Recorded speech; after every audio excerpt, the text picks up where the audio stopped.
Hello and welcome back. I'm from the private Audiobooks channel, and in this video, I'll be with you. The topic of this video is stop taking things personally.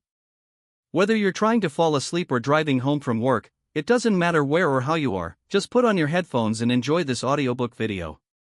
Don't forget to subscribe to the channel to be notified of future daily audiobook videos. You can also find previous audiobook videos in the playlist titled 2-Hour Audiobooks in the cards. Ready? Let's get started. Chapter 1: Why We Take Everything Personally. There's a particular weight you've probably felt before. Someone doesn't text back. A colleague seems distant in a meeting. Your partner is quieter than usual. And suddenly, without even realizing it, you're running through a mental inventory of everything you might have done wrong. You're replaying conversations, analyzing your tone, questioning your words. The silence of another person has somehow become a mirror, and in it, you see only your own inadequacy reflected back. This isn't weakness. It's not oversensitivity. It's how your mind has been wired to protect you, and it's time you understood why. You see, your brain doesn't process the world objectively. It processes the world through the filter of survival, and survival, for a social species like humans, has always meant belonging. Thousands of years ago, being excluded from the tribe wasn't just emotionally painful. It was a death sentence. Your ancestors who were attuned to social rejection, who could read the slightest shift in group dynamics, who felt the sting of disapproval acutely, they were the ones who survived. They adjusted their behavior. They repaired relationships. They stayed in the safety of the collective. You carry that same wiring today. Your nervous system still interprets social disconnection as a threat to your existence, even though the stakes have changed entirely. When someone is silent, when someone is critical, when someone withdraws, your brain doesn't think, they're having a bad day. It thinks, I'm in danger. I need to fix this. What did I do wrong? This is the ancient alarm system activating in a modern world where the threats are no longer physical, but the response remains the same. Let's talk about what actually happens in your mind when you personalize someone else's behavior. There's a term psychologists use called the egocentric bias. It sounds technical, but the concept is remarkably simple. Your mind naturally assumes that you are more central to other people's thoughts and experiences than you actually are. This isn't narcissism. It's perspective. You are the only person whose internal world you have direct access to. You know your intentions, your fears, your insecurities. You live inside the story of your life every single day. So when something happens in your environment, your mind instinctively asks, how does this relate to me? What does this mean about me? This is the lens through which you interpret everything. And it creates a distortion. When your friend cancels plans, your mind doesn't first consider their workload, their energy, their own emotional state. It goes immediately to, did I do something? Are they avoiding me? When your manager gives you feedback, even if it's constructive and valuable, your mind filters it through the question, am I failing? Am I not good enough? The neutral is made personal. The external is turned inward. And this process happens so quickly, so automatically, that you don't even notice it occurring. Now, let's go deeper. There's something underneath this egocentric bias, something more fundamental. It's the structure of your ego itself. The ego, in psychological terms, is not some villain you need to destroy. It's the sense of self that allows you to navigate the world. It's the I that has preferences, boundaries, memories, and goals. It's necessary. But it's also inherently self-referential. The ego experiences everything through the question, what does this mean for me? And here's where it gets complicated. Your ego doesn't just want to survive. It wants to be validated. It wants to be seen, appreciated, and valued. This is a deep human need, and there's nothing wrong with it. But when your sense of worth becomes dependent on external validation, when the way others treat you becomes the primary evidence of your value, you've handed over your emotional stability to forces you cannot control. You've made yourself a hostage to other people's moods, choices, and limitations. Think about silence for a moment. Why does silence feel so heavy?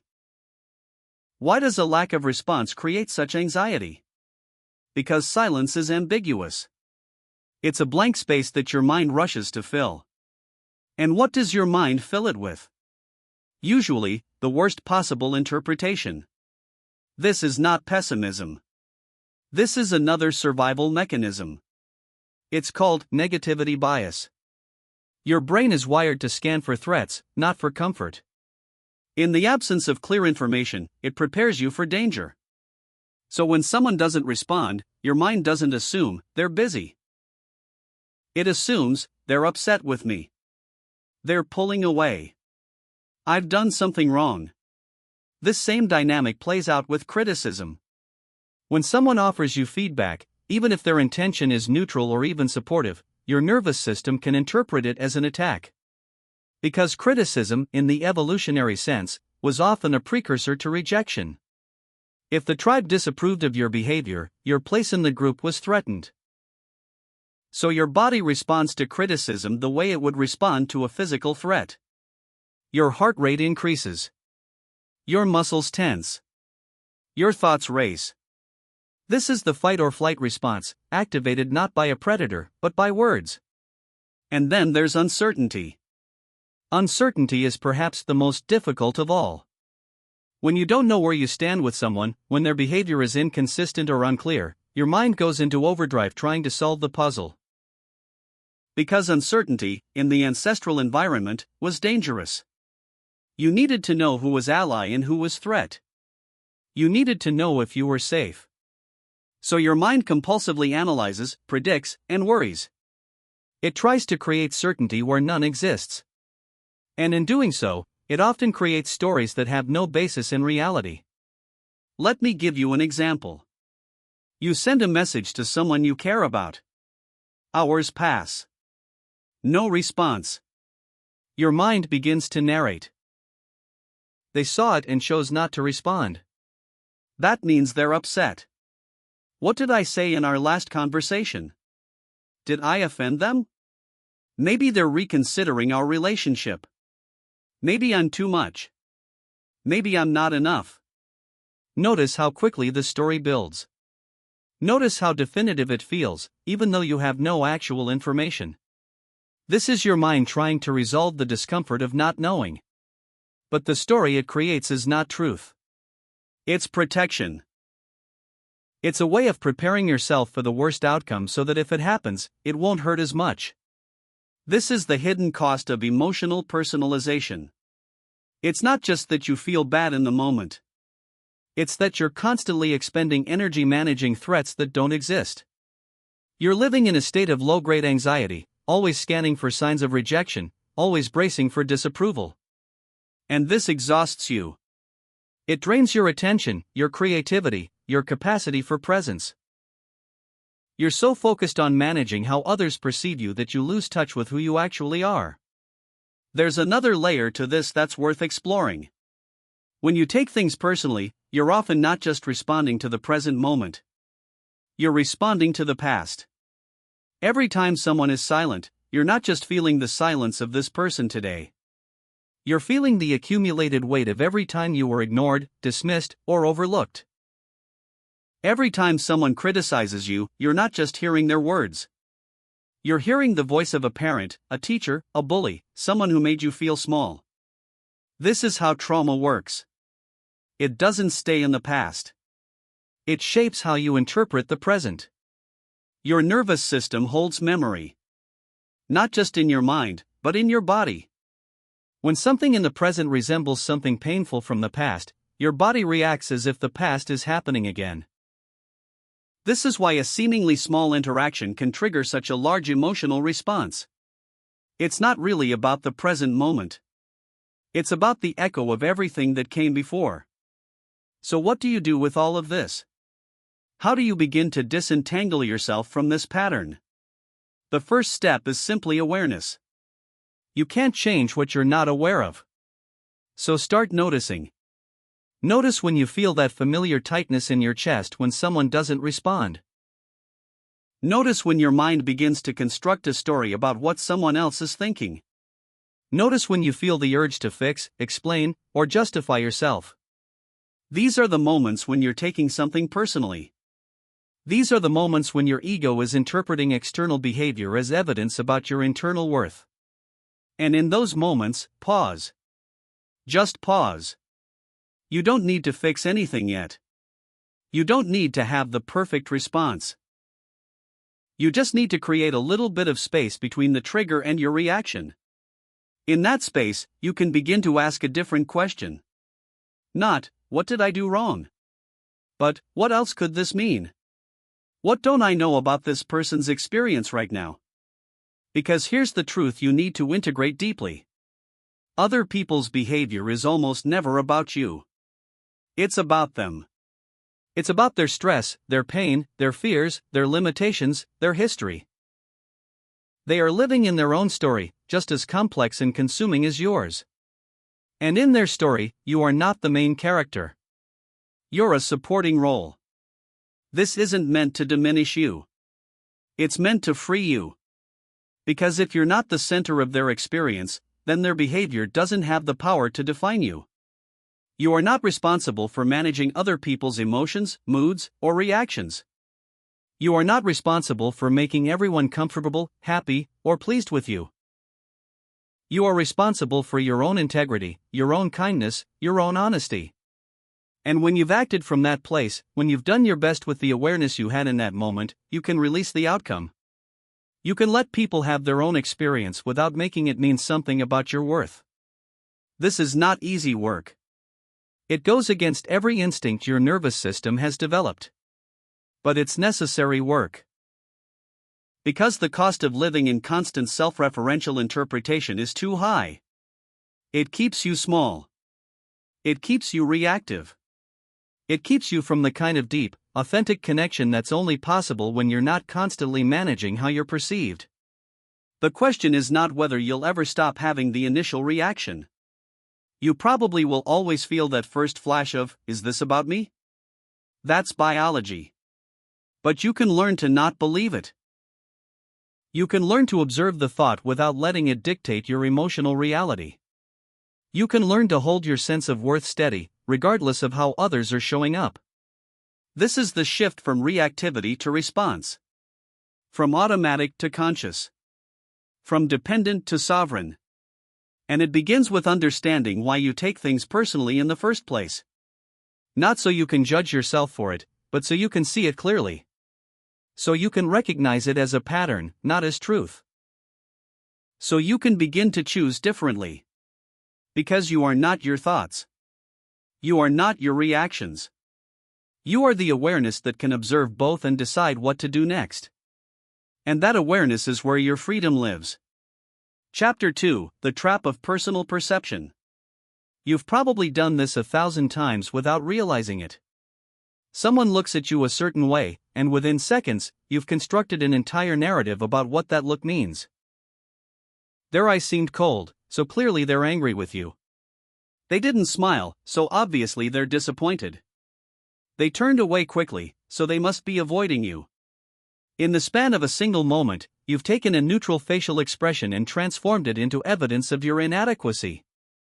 This is the trap of personal perception. And it's one of the most powerful forces shaping your emotional life. Let me be clear about what's happening here. You're not crazy. You're not irrational. You're doing exactly what your brain was designed to do. Your mind is a meaning-making machine. It cannot tolerate ambiguity. It cannot sit comfortably with incomplete information. So when it encounters something unclear, it fills in the gaps. It creates a story. And here's the critical part: it creates that story using the materials it has available, which are your own fears, insecurities, past experiences, and unconscious beliefs about yourself. The problem is not that your mind creates stories. The problem is that you believe them. You mistake interpretation for observation. You confuse the narrative your mind generated in a fraction of a second with objective reality. And once you believe the story, it becomes your reality. It shapes how you feel, how you behave, and how you relate to the person you've made assumptions about. Let's explore how this mechanism actually works. Imagine you're in a conversation with someone you respect. You share an idea, something you've been thinking about, something that matters to you. As you're speaking, you notice the other person's expression shift slightly. Their brow furrows. They glance away for a moment. They don't respond immediately when you finish. Now, what just happened? At the level of observable reality, very little. A person's facial muscles moved. Their gaze redirected. There was a pause. That's all. These are neutral facts. But your mind doesn't experience them as neutral facts. It experiences them through the filter of interpretation. And that interpretation is immediate, automatic, and powerfully convincing. Your mind might tell you, they think my idea is stupid. They're uncomfortable. They're just being polite, but they don't actually respect what I'm saying. I shouldn't have spoken up. I've embarrassed myself. Notice how specific this narrative is. Notice how definitive it feels. And notice that none of it is based on anything the other person actually said. It's entirely constructed from their nonverbal behavior, filtered through your own internal lens. But here's what you don't know, because you can't know it without asking. Maybe that person was furrowing their brow because they were thinking deeply about what you said. Maybe they looked away because they were processing, connecting your idea to something in their own experience. Maybe they paused because they wanted to give you a thoughtful response rather than a superficial one. Maybe they were having a moment of genuine insight because of what you shared. Or maybe, and this is often the case, their expression had nothing to do with you at all.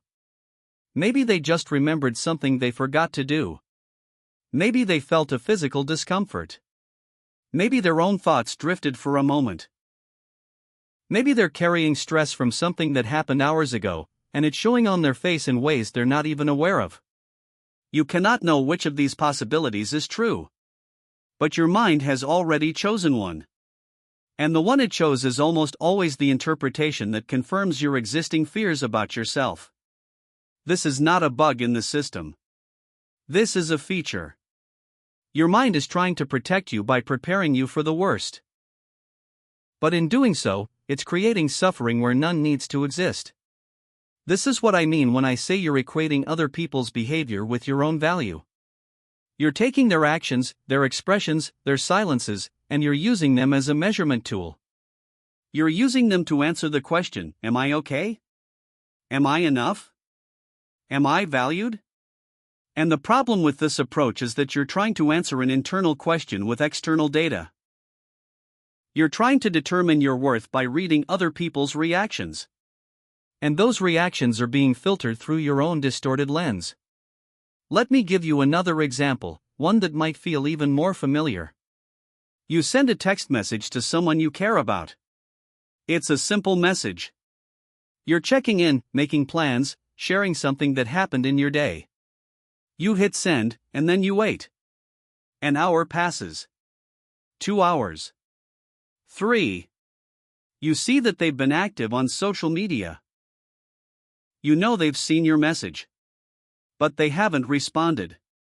And now, your mind begins its work. First, there's the noticing. They haven't replied. This is neutral observation. But it doesn't stay neutral for long. Within moments, your mind has generated a question, why haven't they replied? And then, without you consciously directing it, your mind begins to answer that question. They're ignoring me. They don't want to talk to me.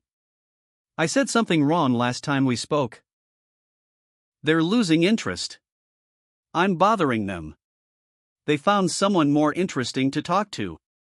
I'm not a priority to them. I never was. Do you see what happened? You went from a factual observation, they haven't replied, to a definitive conclusion about your relationship, your worth, and their feelings toward you. And you made that leap in seconds.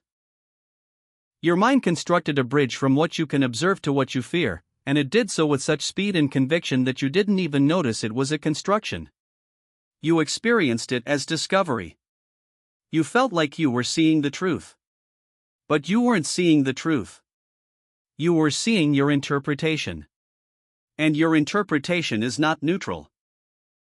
It's shaped by every message you've ever received about whether you're worthy of attention, whether you're deserving of love, whether you're too much or not enough. It's shaped by every time you've been ignored, every time you've been rejected, every time you've reached out and felt the coldness of silence in return. All of that history is active in this present moment, influencing how you make sense of a simple delayed text message. Now, let's talk about the difference between assumption and reality. An assumption is a conclusion you reach without complete information. It's what your mind does automatically to create a sense of certainty in an uncertain situation. Assumptions feel true because they resolve the discomfort of not knowing. They give you something to work with, even if what you're working with is inaccurate. But an assumption is not a fact. It's a hypothesis. It's a possibility. And one of the most important skills you can develop is the ability to recognize when you're operating from assumption rather than reality. Here's how you can tell the difference. Reality is what can be observed and verified. It's what you can see, hear, and confirm through direct experience or communication. Assumption is what you've added to reality through interpretation. It's the meaning you've layered on top of what actually happened. For example, reality is, my partner came home and went straight to the bedroom without greeting me. Assumption is, my partner is angry with me and is giving me the silent treatment. Do you see the difference? One is observable. The other is interpretation. And the interpretation might be completely wrong. Maybe your partner is experiencing a migraine. Maybe they received difficult news and need a moment to process it alone. Maybe they're exhausted from a draining day and simply don't have the energy for interaction yet. Maybe they didn't even register that you were in the room because their mind was elsewhere.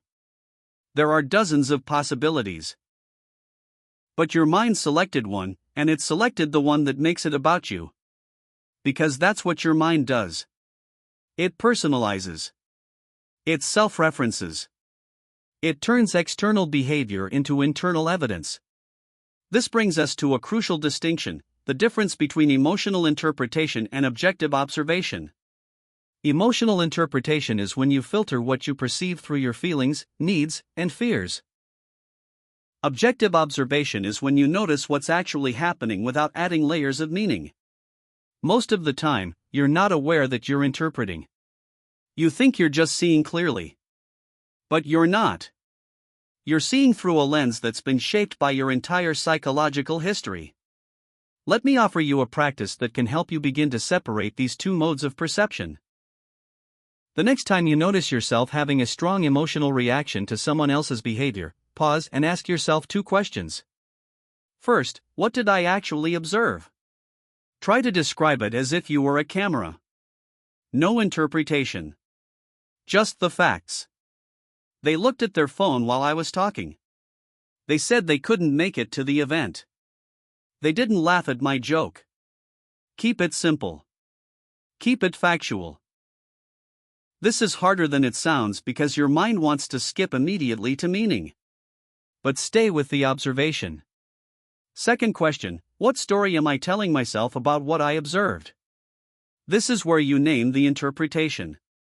I'm telling myself that they don't care about what I'm saying. I'm telling myself that I'm not important to them. I'm telling myself that I'm not funny and they pity me. Notice the phrase, I'm telling myself. This is critical. Because it reminds you that the story is something you're generating. It's not something you're discovering. You're the author. And if you're the author, that means the story is not fixed.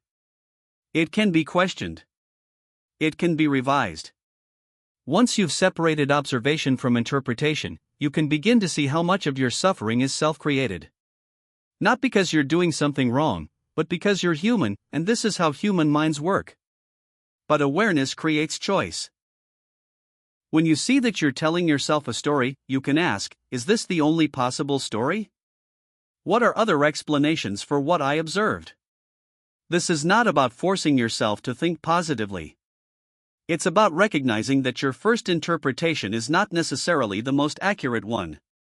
Let's go deeper into why your mind creates these particular stories. There's a concept in psychology called core beliefs. These are the fundamental assumptions you hold about yourself, others, and the world. They were formed early in your life, often before you had the language or cognitive capacity to examine them critically. And they operate below the level of conscious awareness, shaping your perceptions in ways you don't notice. If your core belief is "I'm not good enough," then you will interpret ambiguous situations through that lens. A delayed text message becomes evidence that you're not worth responding to. A critical comment becomes confirmation that you're inadequate. A person's distraction becomes proof that you're not interesting enough to hold their attention. These core beliefs are like the operating system running in the background of your mind. They determine which information you pay attention to and which you ignore. They create confirmation bias, which is the tendency to notice and remember information that supports what you already believe while dismissing information that contradicts it. If you believe you're unlikable, you'll remember every social interaction where someone seemed distant, and you'll forget or minimize every interaction where someone was warm and engaged. Your mind is literally filtering reality to confirm the story it already believes about you. This is why personal perception is a trap. Because you're not seeing people as they are. You're seeing them through the distortion of your own beliefs. And then you're using their behavior, as filtered through that distortion, to reinforce those beliefs. It's a closed loop. Your belief shapes your perception, and your perception confirms your belief. And round it goes, without you ever realizing that the whole cycle is happening inside your own mind. But here's where it gets even more complex. Not only are you interpreting other people's behavior through your own lens, but you're also projecting your own internal state onto them. Projection is a psychological defense mechanism where you attribute your own unacknowledged feelings, thoughts, or motives to another person. If you're feeling insecure, you might perceive others as judging you, even when they're not. If you're angry with yourself, you might interpret someone's neutral tone as hostile. If you're disappointed in yourself, you might assume others are disappointed in you. You're essentially taking your internal experience and externalizing it, seeing it reflected in the faces and actions of others. This is why two people can witness the exact same interaction and come away with completely different interpretations. Imagine two people sitting in a meeting. The manager says, "We need to improve our results next quarter." One person hears this as a challenge, an opportunity to prove themselves. They feel energized. The other person hears it as criticism, evidence that they're failing. They feel anxious and defensive. Same words. Same tone. Different internal filters. Different interpretations. Different emotional experiences. The manager's statement was neutral. The meaning was added by each individual based on their own psychology. So what does this mean for you? It means that when you take someone's behavior personally, you're often not responding to them. You're responding to yourself. You're responding to your own fears, your own pain, your own sense of unworthiness. And you're using their behavior as a trigger, a catalyst that activates what was already inside you. The trigger is external, but the reaction is internal. And this is actually good news. Because if the reaction is internal, that means it's within your domain of influence. You cannot control how others behave. But you can learn to change how you interpret and respond to their behavior. This requires a shift from automatic reaction to conscious response. Automatic reaction is what happens when you're not aware of the gap between trigger and interpretation. Someone does something, and you immediately feel hurt, angry, or anxious without understanding why. Conscious response is what becomes possible when you slow down enough to observe the process. You notice the trigger. You notice the story your mind is creating. You feel the emotion rising. And instead of being swept away by it, you can pause and ask, is this story true? What else could be true? What do I actually know, and what am I assuming? Let me offer you a real-world scenario to illustrate this. Imagine you've been working on a project for weeks. You pour your heart into it. You care deeply about the outcome. You present it to your team, and afterward, one colleague doesn't say anything. They don't offer feedback. They don't compliment your work. They just close their laptop and leave the room. Your immediate reaction might be hurt. You might think, they hated it. They think it's worthless. I failed. This is automatic reaction. You've gone from observation to conclusion without any pause. Now, let's slow it down. Conscious response would look like this. You notice the person didn't say anything. You notice the feeling of hurt rising in your chest. You recognize that your mind is creating a story, they hated it. Then you pause and ask, what do I actually know? You know they didn't speak. You know they left. That's all you know. You don't know what they're thinking. You don't know how they feel about your work. You don't even know if they were paying full attention during the presentation, because they might have been dealing with their own crisis that has nothing to do with you. From this place of not knowing, you have options. You could ask them directly, I noticed you didn't share any thoughts after the presentation. I'd value your feedback if you have any. This is vulnerable, but it's also direct.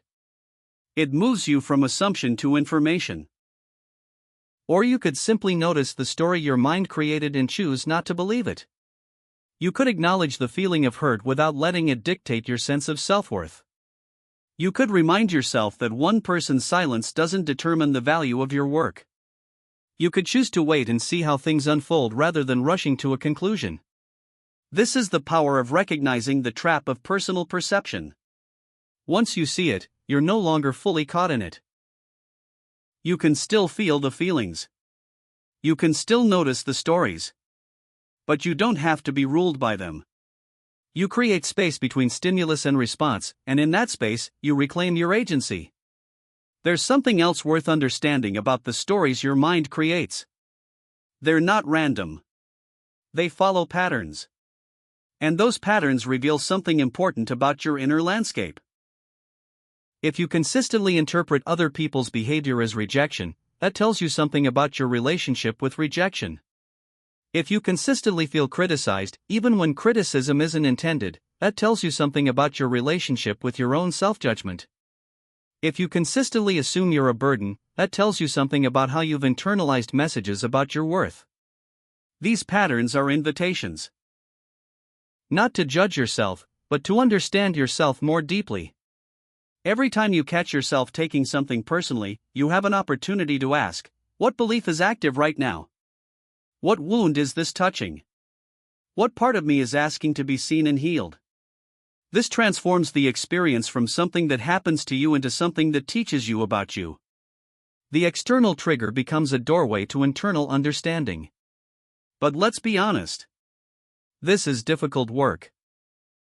It's much easier to stay on the surface, to believe your interpretations, to react from your hurt without examining where that hurt is really coming from. It requires courage to look at your own patterns. It requires humility to admit that your perception might be distorted. It requires patience to sit with the discomfort of not knowing rather than rushing to a conclusion that makes you feel certain, even if that certainty comes with pain. And yet, this is the only way forward. Because the alternative is to remain trapped in a cycle where your worth is constantly being determined by how you interpret other people's behavior. And that's exhausting. It makes you reactive, defensive, and perpetually anxious. It keeps you focused on managing how others see you rather than being present to your own experience. It prevents genuine connection because you're too busy monitoring and interpreting to actually listen and engage.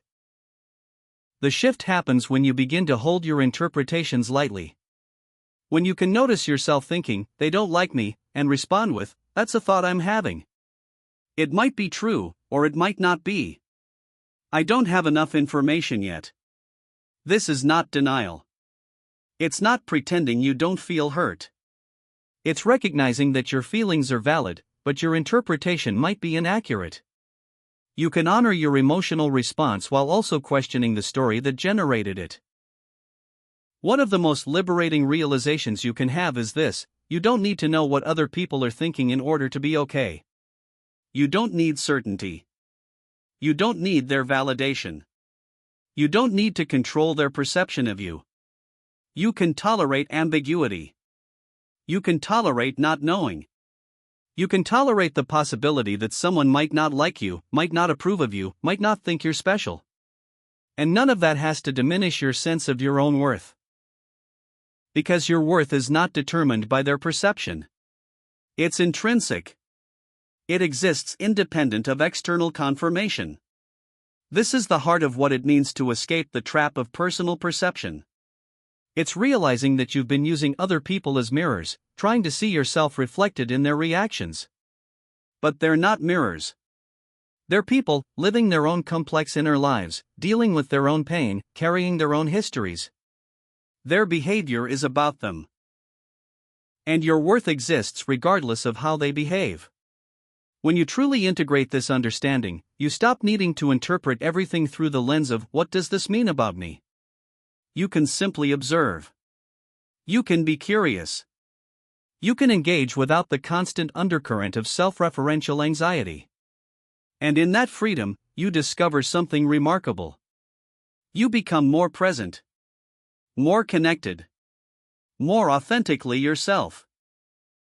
Because you're no longer performing for an audience of internal critics that you've projected onto the people around you. You're just here. Living.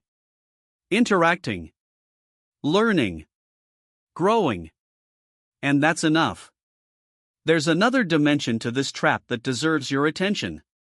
It's the way your interpretations create self-fulfilling prophecies. When you assume someone doesn't like you, you change how you interact with them. You might become more guarded, less open, more defensive.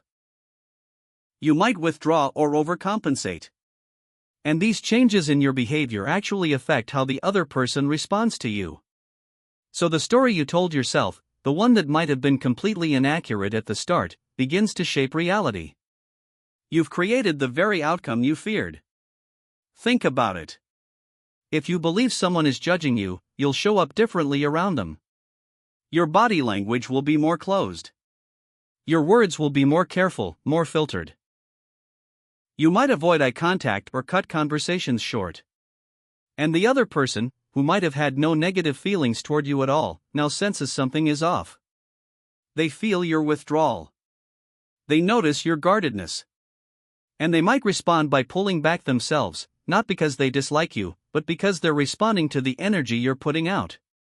They're confused by the shift they sense in you. And now, in your mind, their pulling back confirms your original assumption. See? I was right. They don't like me. But you weren't right. You created a dynamic based on a false assumption, and that dynamic produced the evidence you thought you were observing. This is the insidious nature of personal perception. It doesn't just distort your understanding of reality. It actively shapes reality. Your beliefs influence your behavior, and your behavior influences others, and their responses reinforce your beliefs. It's a feedback loop that can be incredibly difficult to break once it's in motion. And the tragedy is that it all started with an interpretation, a story you told yourself in a moment of uncertainty, a story that might have had no basis in truth. So how do you break this cycle? How do you stop yourself from creating the very outcomes you fear? It starts with interrupting the automatic process.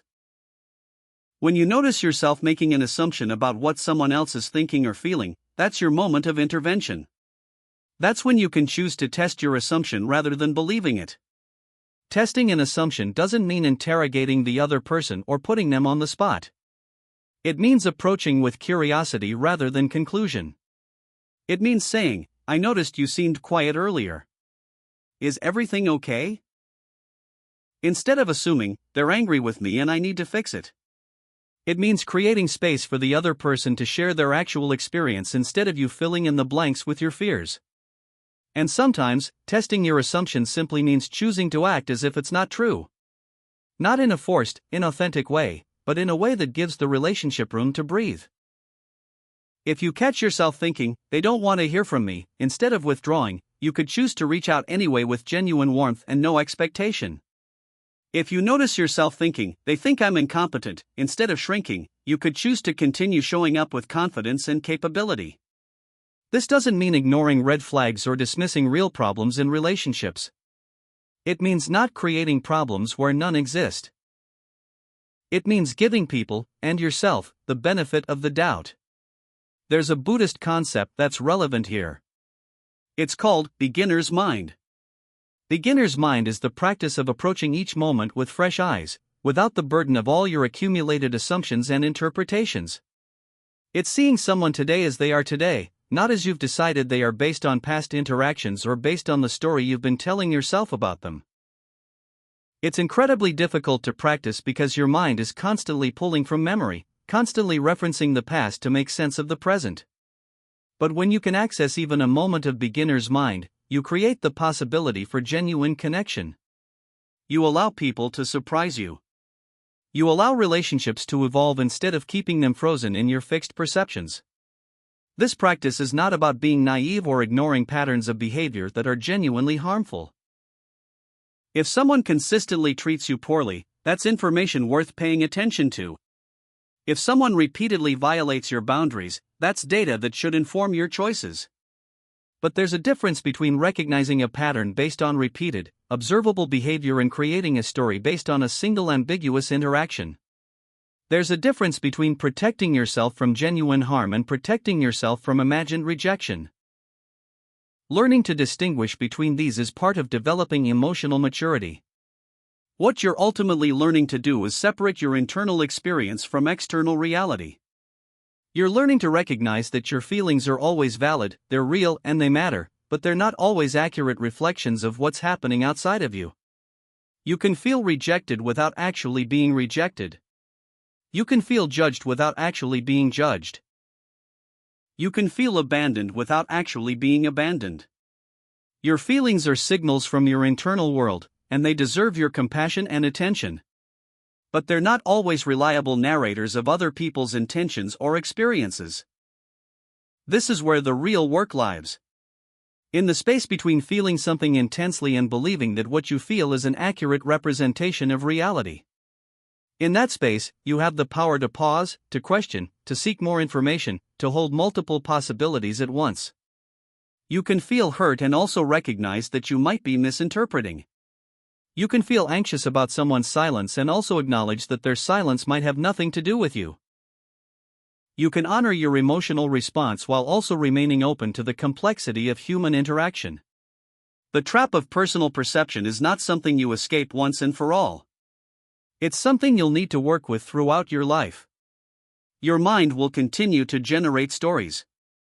Your old wounds will continue to be activated. Your insecurities will continue to color your perceptions. This is part of being human. But what changes is your relationship to these processes. You become less identified with them. You see them happening without being completely consumed by them. You develop what psychologists call metacognition, the ability to think about your thinking, to observe your own mental processes with some distance and perspective. And in that observation, in that gentle witnessing of your own patterns, you find freedom. Not the freedom of never being triggered, never feeling insecure, never taking things personally. But the freedom of choice. The freedom to feel what you feel and still choose how you want to respond. The freedom to notice your mind creating stories and choose not to believe them. The freedom to recognize when you're trapped in personal perception and choose to step back into curiosity and openness. That freedom is always available to you. It lives in the pause, in the breath, in the moment of awareness before you react. And every time you access it, you're strengthening your capacity to live from a place of centered presence rather than reactive fear. Chapter 3: The Ego and the Illusion of Identity. There's a phrase that runs through your mind more often than you probably realize. This was done to me. Someone cancels plans, and you think, this was done to me. Someone criticizes your work, and you think, this was done to me. Someone forgets to call, ignores your message, seems distant, and each time, the same interpretation, this was done to me. The words might vary. You might think, they hurt me, or they rejected me, or they disrespected me. but the underlying structure is the same. There's an action, and there's you as the target. There's an agent, and there's you as the victim. And this framing, this way of experiencing yourself in relation to what happens around you, is both deeply human and deeply problematic. Let's start by understanding where this comes from. When you were very young, before language, before complex thought, you experienced the world in a very direct way. You had needs. When those needs were met, you felt comfort. When they weren't met, you felt distress. And slowly, over time, you began to develop a sense of self. You began to understand that there was a you that was separate from not you. This is a crucial developmental milestone. It's the birth of the ego, the sense of being a distinct individual with your own perspective, your own desires, your own existence. But here's what happens as this sense of self develops. You begin to experience everything in relation to this I. When something pleasant happens, it happens to you. When something unpleasant happens, it also happens to you. You become the center of your own experiential universe. This is not selfishness. This is simply how consciousness works when it's filtered through a human nervous system. You cannot experience life from anyone else's perspective. You can imagine it. You can empathize. But you can never actually be inside someone else's subjective experience. So everything you perceive, everything you feel, everything you think, is happening within the boundary of your own awareness. And from that position, it's natural to interpret events as things that happen to you. The problem is that this interpretation creates a distortion. It makes you the center of causality when, in reality, most of what happens in the world has nothing to do with you. When someone is short with you because they're overwhelmed, their behavior is not about you. It's about their stress. When someone doesn't invite you to an event because they assumed you were busy, their decision is not about you. It's about their assumption. When someone ends a relationship because they're not ready for commitment, their choice is not about you. It's about their own limitations and readiness. But your ego doesn't experience it that way. Your ego experiences it as something that was done to you, and that small shift in framing changes everything. Because once you frame something as done to you, you've positioned yourself as the object of someone else's action. You've made yourself passive. You've made yourself a recipient rather than an agent. And more than that, you've made it personal. You've taken a neutral event, an event that might have countless causes and factors, and you've collapsed all of that complexity into a single narrative. This is about me. This is a statement about my worth. This is evidence of how I'm perceived. And in that moment, your sense of identity becomes entangled with the event. What happened is no longer just something that occurred in the world. It becomes something that defines you, something that tells you who you are. This is what I mean when I say you're confusing your identity with your emotions. Your emotions are temporary states. They arise in response to circumstances, and they pass. You feel hurt, and then the hurt fades. You feel angry, and then the anger subsides. You feel anxious, and then the anxiety calms. Emotions are like weather patterns moving through the landscape of your consciousness. They're real while they're happening, but they're not permanent. They're not who you are. But when your ego is strong, when your sense of self is rigid, you don't experience emotions as temporary states. You experience them as truths about yourself. You don't just feel rejected. You are rejected. You don't just feel inadequate. You are inadequate. You don't just feel hurt. You are a person who has been hurt, and that hurt becomes part of your identity. This fusion between identity and emotion is one of the most significant sources of suffering. Because when you identify with your emotional states, you lose the ability to observe them with any distance. You become them. And when you become them, you can't see that they're transient. You can't see that they're just passing through. Instead, you hold on to them. You build stories around them. You use them to construct a narrative about who you are and how the world treats you. And that narrative becomes a prison. Let me show you how this works in practice. Imagine someone gives you critical feedback at work. They tell you that your presentation lacked clarity and that you need to work on your communication skills. Now, at the level of pure information, this is just data. It's one person's perception of one aspect of your performance in one specific context. But watch what your ego does with it. Your ego doesn't hear, "This presentation could be improved." Your ego hears, "I am not good at communicating. I am failing. I am incompetent." The feedback, which was about a specific action in a specific moment, becomes a statement about your identity. It becomes proof of a deficiency in who you are as a person.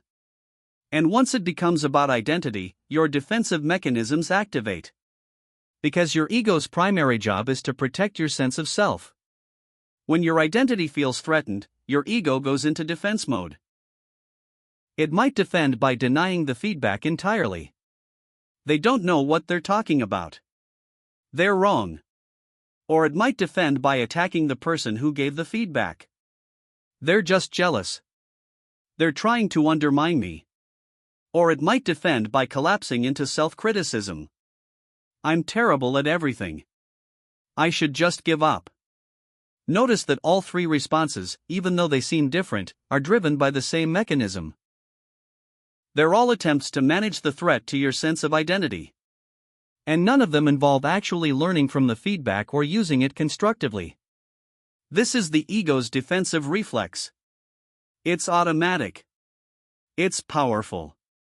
And it's often counterproductive. Because when you're defending your identity, you're not open to growth. You're not curious. You're not receptive. You're in protection mode, and protection mode is fundamentally closed. It's about maintaining what is, not about evolving into what could be.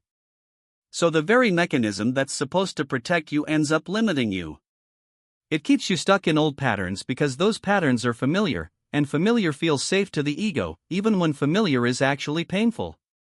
Now, let's go deeper into what the ego actually is. In psychological terms, the ego is the part of your psyche that mediates between your inner world and outer reality.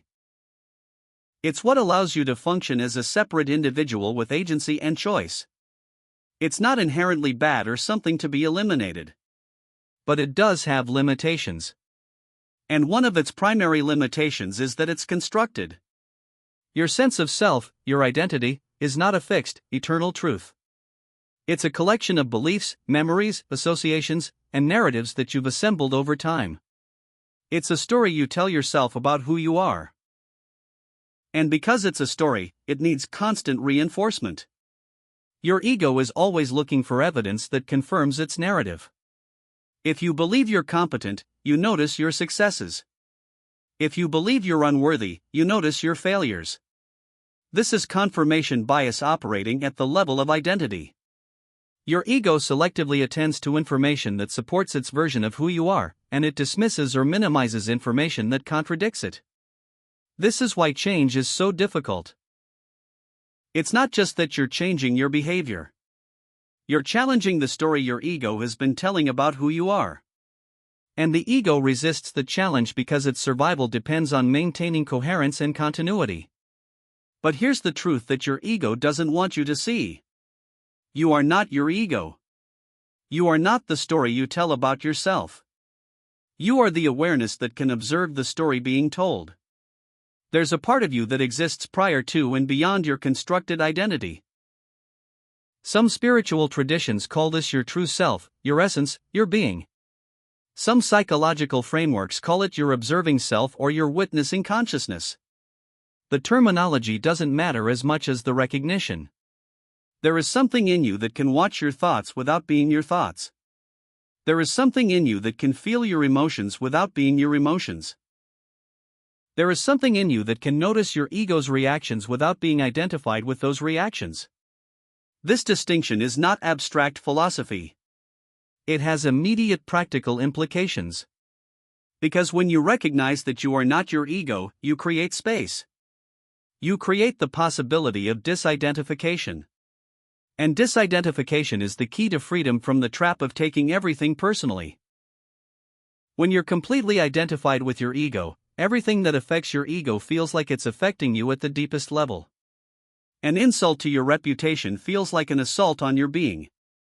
A rejection of your work feels like a rejection of your essence. But when you can disidentify, even slightly, you can experience these things differently. An insult to your reputation is just words from someone who has their own perspective. A rejection of your work is just information about fit or timing or someone else's needs. It's still uncomfortable. It might still hurt. But it doesn't touch the core of who you are because you're no longer placing the core of who you are in the ego structure that's being challenged. Let's explore what it means to lose your internal center. When your sense of self is entirely dependent on external validation, when you need others to confirm your worth, when you're constantly adjusting yourself to fit what you think others expect, you've lost your internal center. Your center is the stable sense of self that exists independent of circumstances. It's the part of you that knows who you are regardless of what's happening around you. It's your values, your integrity, your authentic preferences. When you have a strong internal center, you can receive criticism without collapsing. You can experience rejection without losing yourself. You can disappoint others without abandoning your own truth. But when your center is external, when it's located in other people's opinions and reactions, you become like a boat without an anchor. You're tossed by every wave of approval or disapproval. Someone praises you, and you feel elevated. Someone criticizes you, and you feel diminished. Your emotional state, your sense of worth, your very identity becomes dependent on forces outside your control. And this is exhausting. It's living in a state of constant vulnerability because you can never control how others perceive you. You can never guarantee their approval. You can never prevent their disappointment or anger or rejection. This external locus of identity is often formed in childhood. If you grew up in an environment where love was conditional, where you had to perform or behave a certain way to receive affection and approval, you learned that your worth was determined by how well you met others' expectations. You learned to monitor constantly, to adjust, to shape yourself according to what would make you acceptable. And this adaptive strategy, which helped you survive in that environment, becomes a prison in adulthood. Because you continue to operate as if your worth is determined externally, even when that's no longer true. Even when you have the capacity to claim your own value independent of others' judgments. Reclaiming your internal center is not about becoming indifferent to others. It's not about rejecting feedback or dismissing relationships. It's about relocating the source of your worth from outside to inside. It's about developing a relationship with yourself that's strong enough to weather the storms of external judgment. It's about knowing, at a deep level, that you are fundamentally okay regardless of what anyone else thinks or says or does. This doesn't mean you never feel hurt. It doesn't mean you stop caring what people think. It means that their opinions, while they might affect you, don't define you. They don't determine your value. They don't have the power to tell you who you are. So how do you begin to distinguish between your true self and your ego? How do you begin to reclaim your center? It starts with observation. Start noticing when you have a strong reaction to something someone says or does. In that moment of reaction, pause and ask yourself, what part of my identity feels threatened right now? Maybe it's your self-image as a competent person. Maybe it's your identity as someone who is liked. Maybe it's your sense of yourself as in control. Whatever it is, name it. Because when you can name what's being threatened, you can begin to see that it's just one aspect of your self-concept. It's not the totality of who you are. It's a belief you hold about yourself, and beliefs can be examined, questioned, and revised. Next, practice observing your thoughts and emotions without immediately identifying with them. When you notice yourself thinking, "I'm a failure," instead of accepting that as truth, observe it as a thought. I'm having the thought that I'm a failure. This small shift in language creates massive distance. You're no longer the content of the thought. You're the observer of the thought. And if you can observe it, you're not it. You're something larger that contains the thought but is not defined by it. This practice, which comes from mindfulness traditions, gradually weakens the grip of ego identification.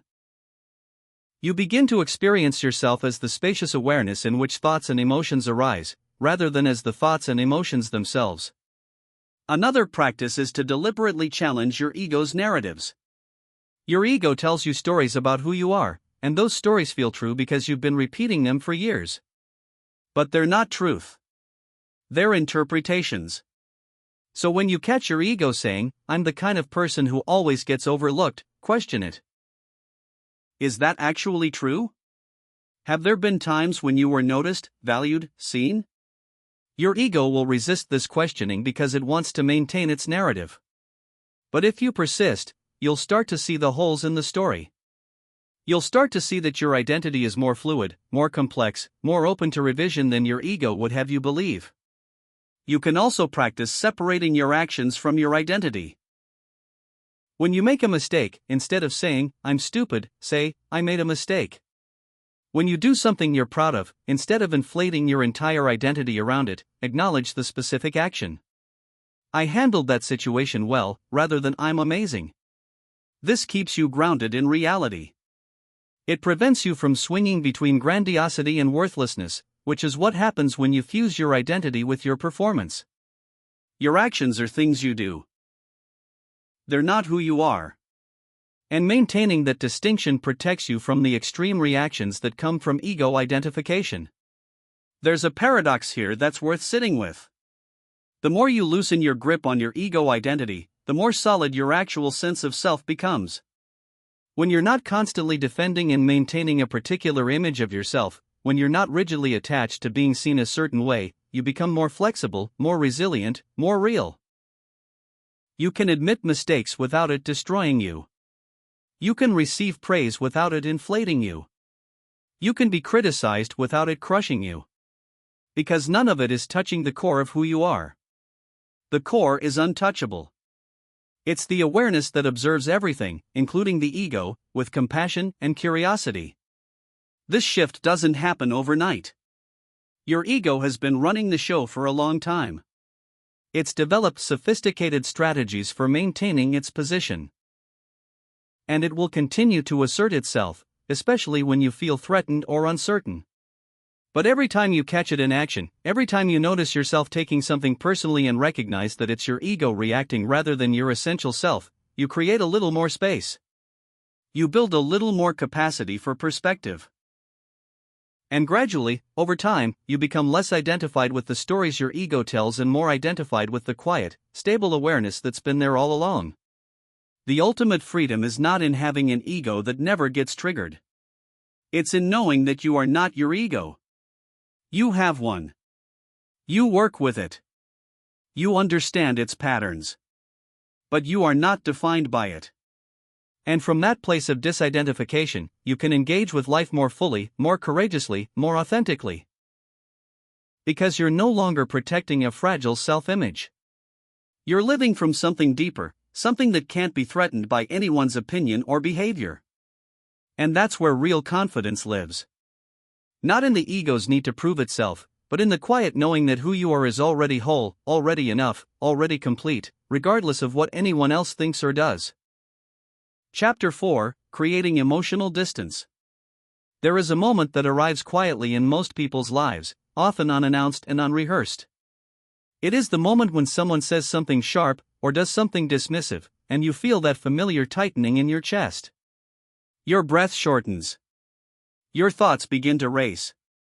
And before you know it, you have already responded, not with intention, but with instinct. This is the moment where emotional boundaries collapse, where the line between what is yours to carry and what belongs to someone else becomes invisible. You may have noticed this pattern in yourself. Perhaps it happened last week, or yesterday, or even this morning. Someone criticized you, ignored you, or reacted coldly, and you felt responsible. Not just affected, but responsible. As if their emotional state was a reflection of your worth. As if their mood was something you had caused, and therefore something you needed to fix. This is not a flaw in your character. It is a pattern, one that has likely been reinforced over years, perhaps decades. And like all patterns, it can be interrupted. Creating emotional distance does not mean becoming cold or detached. It does not mean shutting people out or refusing to care. It means learning to recognize where you end and where others begin. It means understanding that you can be present with someone without absorbing their emotions. You can witness someone's pain without believing it is your responsibility to heal it. You can care deeply without losing yourself in the process. This chapter is about that practice. It is about building the capacity to pause, to observe, and to respond rather than react. It is about reclaiming your emotional energy and directing it where it truly belongs. Let us begin with a fundamental distinction, one that shapes nearly every interaction you have, whether you are aware of it or not. There is a difference between reacting and responding. On the surface, these two words may seem interchangeable. Both involve some form of engagement with another person. Both involve words, actions, or silence. But beneath the surface, they come from entirely different places within you. A reaction is immediate. It bypasses thought and emerges directly from emotion. When someone says something that triggers you, a reaction is what happens in the first 3 seconds. It is the sharp retort, the defensive posture, the sudden need to justify yourself or correct the other person. A reaction is the body's attempt to protect you, but it does so without discernment. It does not ask whether protection is actually needed. It simply acts. A response, on the other hand, is chosen. It may take the same form as a reaction, the same words, the same tone, but it arrives from a different source. A response emerges after a pause, after you have allowed yourself to feel the emotion without immediately acting on it. A response is informed by awareness. It asks, what is actually happening here? What do I feel? What do I need? And what, if anything, do I want to say or do? The space between a reaction and a response is where your power lives. It is where you reclaim agency over your emotional life. And it is a space that can be cultivated, intentionally and consistently, through practice. Most people spend their entire lives reacting. Not because they want to, but because they have never been taught another way. Reacting feels automatic because it is automatic. It is the nervous system doing what it was designed to do, respond to perceived threats as quickly as possible. But here is the problem. Your nervous system cannot always distinguish between a physical threat and an emotional one. It cannot tell the difference between a lion approaching and a loved one raising their voice. In both cases, the body responds with the same urgency, the same flood of adrenaline, the same impulse to fight, flee, or freeze. This is why you might find yourself snapping at someone you care about, even when you did not intend to. This is why you might shut down in the middle of a conversation, your mind going blank, your words disappearing. This is why you might feel compelled to over-explain, to justify, to defend, even when no one has actually accused you of anything. These are all reactions. And they all bypass the part of you that is capable of choosing. So how do you move from reacting to responding? How do you create that crucial space where choice becomes possible? It begins with a pause. Not a long pause, not a dramatic silence, just a single breath. One conscious breath between what someone says and what you say next. This may sound almost too simple to be effective, but simplicity does not mean insignificance. In that breath, something shifts. Your nervous system begins to calm. Your thoughts begin to organize. Your emotions, which moments ago felt overwhelming, begin to settle into something you can observe rather than something that controls you.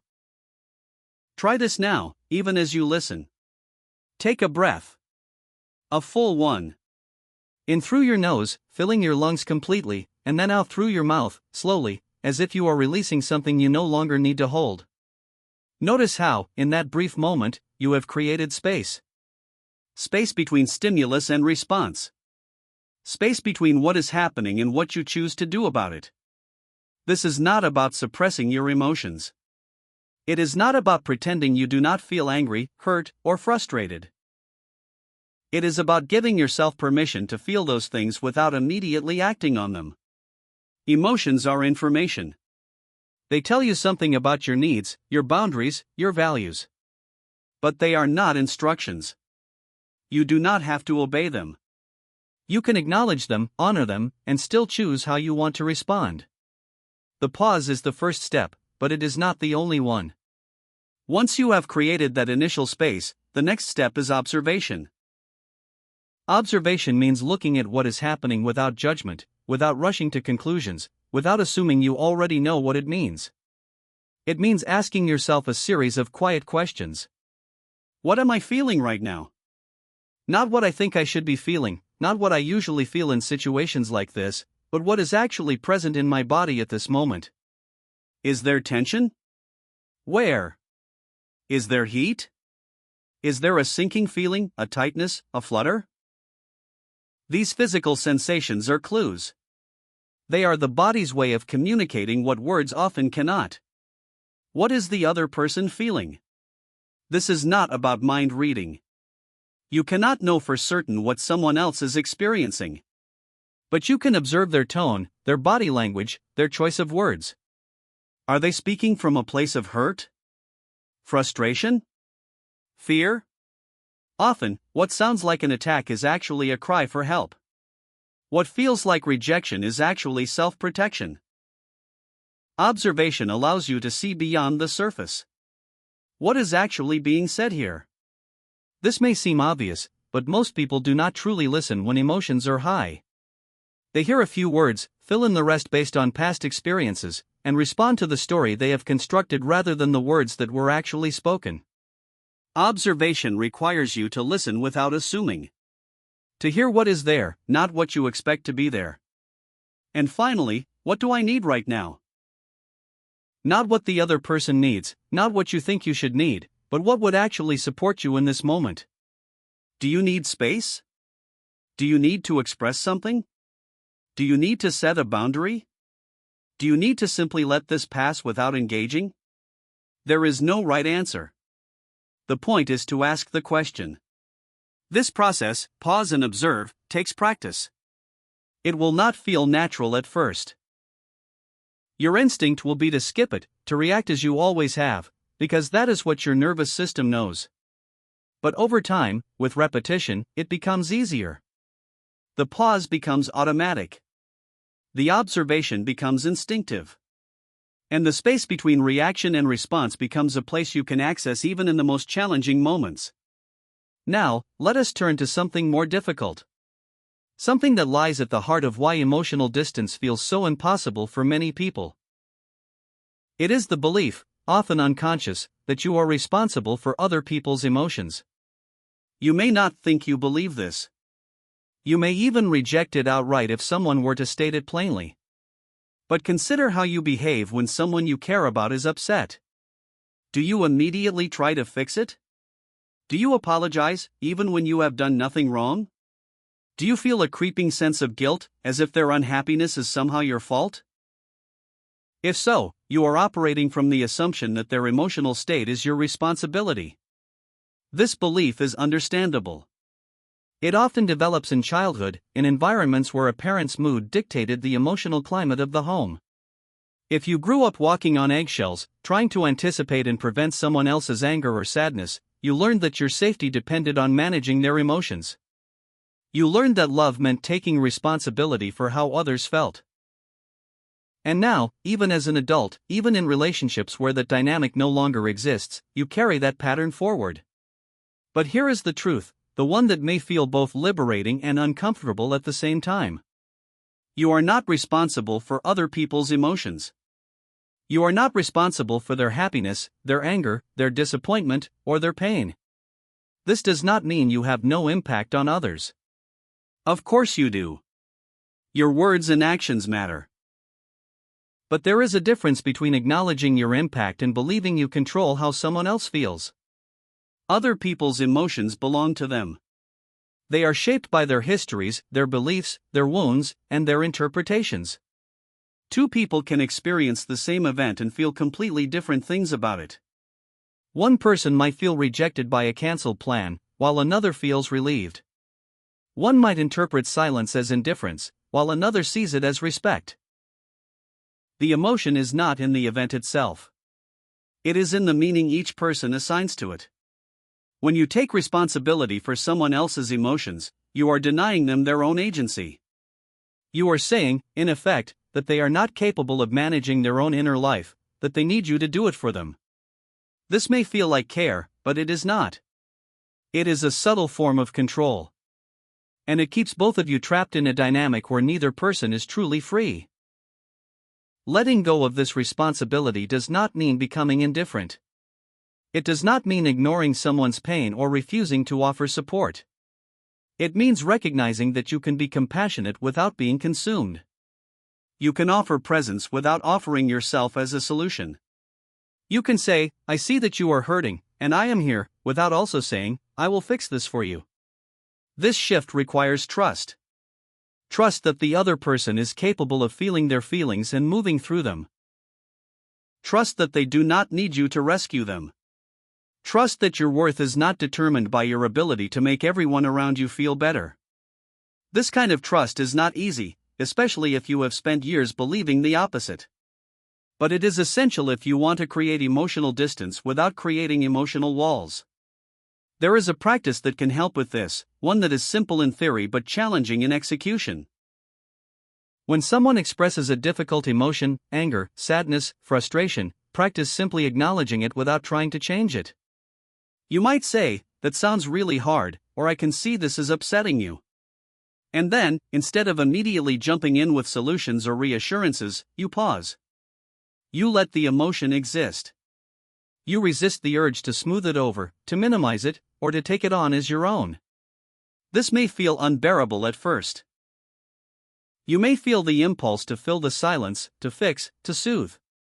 But if you can sit with that discomfort, if you can let the other person's emotions simply be there without needing to do something about it, you will begin to see something remarkable.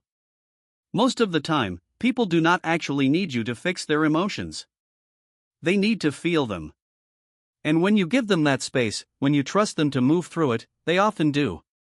Of course, this does not mean you never offer support. It does not mean you withhold empathy or refuse to help. It means you offer those things from a place of choice, not compulsion. It means you ask, "What do you need from me right now?" instead of assuming you already know. It means you recognize that sometimes the most supportive thing you can do is nothing at all. As you begin to practice this, you may notice resistance from others. People who are used to you taking responsibility for their emotions may not respond well when you stop. They may accuse you of being cold, distant, or uncaring. They may escalate their emotions, consciously or unconsciously, to pull you back into the old pattern. This is not malicious. It is simply what happens when a dynamic shifts. And it is a sign that you are doing something right. Hold steady. Remind yourself that you are not responsible for their feelings. Remind yourself that creating emotional distance is not the same as creating emotional absence. You are still here. You still care. You are simply refusing to lose yourself in the process. Now, let us talk about boundaries. This word is used often, sometimes so often that it loses its meaning. But boundaries are not abstract concepts. They are not just things you talk about in therapy or read about in self-help books. Boundaries are the practical, everyday ways you protect your emotional energy and define what is acceptable in your relationships. A boundary is not a wall. It is not about keeping people out or shutting them down. A boundary is a statement of what you will and will not tolerate, what you need in order to feel safe, and what you are willing to offer. Boundaries are not punishments. They are not about controlling others. They are about taking responsibility for your own well-being.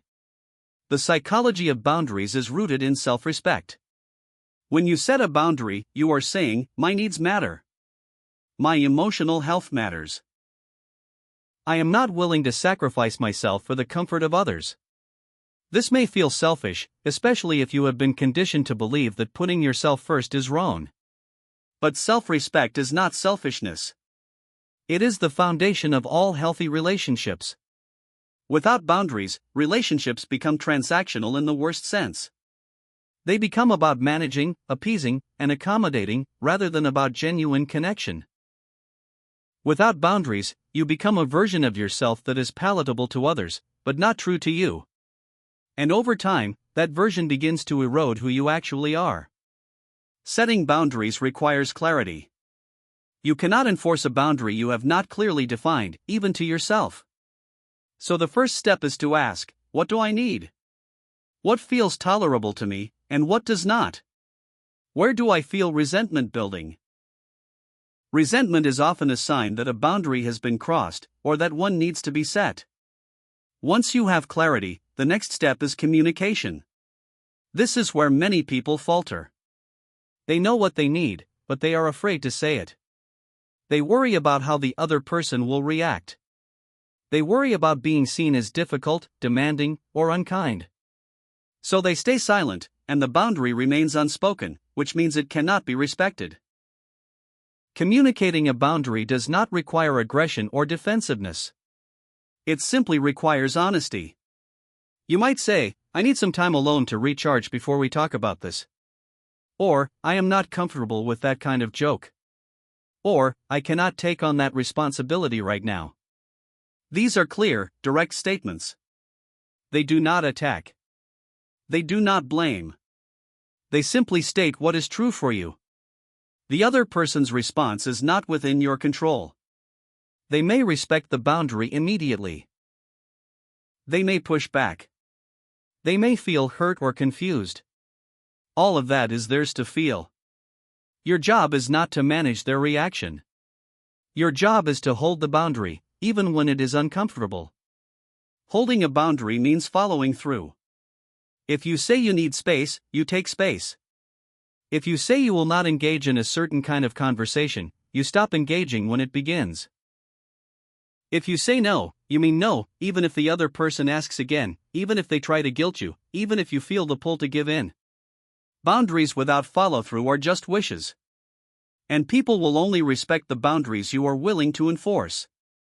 This is not about being rigid. Boundaries can be flexible, depending on the context, the relationship, and your own capacity. But flexibility is different from collapse. Flexibility means you can adjust when it makes sense to do so. Collapse means you abandon the boundary because holding it feels too hard. Over time, as you practice setting and holding boundaries, something shifts. You begin to feel less drained by your relationships. You begin to notice that the people who truly care about you will respect your boundaries, even if they do not fully understand them. And the people who cannot or will not respect them reveal themselves. This is not always easy to see, but it is essential information. Boundaries are an act of self-definition. They are how you teach people who you are and what you value. They are how you create the conditions for relationships that feel supportive rather than depleting. And they are how you build the kind of emotional distance that allows you to stay connected without losing yourself. As you move forward, remember this. Creating emotional distance is not about removing yourself from others. It is about finding yourself within the presence of others. It is about learning to stand in your own center, even when everything around you feels chaotic or overwhelming. It is about recognizing that you are not defined by how others respond to you, and that your worth is not measured by your ability to manage their emotions. You can care deeply and still protect your peace. You can be present and still maintain boundaries. You can love someone and still say no. These are not contradictions. They are the markers of a person who has learned to honor themselves while remaining open to connection. The work of creating emotional distance is ongoing. It is not something you master once and then never think about again. It is a practice, one that requires attention, intention, and patience. There will be days when you slip back into old patterns, when you react instead of respond, when you take responsibility for emotions that are not yours to carry. This is not failure. It is simply part of being human. What matters is that you notice. What matters is that you return to the pause, to the observation, to the boundary. What matters is that you keep choosing yourself, again and again, until the choice becomes the most natural thing in the world. And in that choosing, you will find something profound. You will find that the people who matter, the ones who truly see you, will not need you to dissolve yourself in order to love you. They will respect your boundaries because they want you to be whole. They will honor your emotional distance because they understand that it is not distance from them, but distance from the patterns that have kept you from being fully present. You will also find that you have more to give.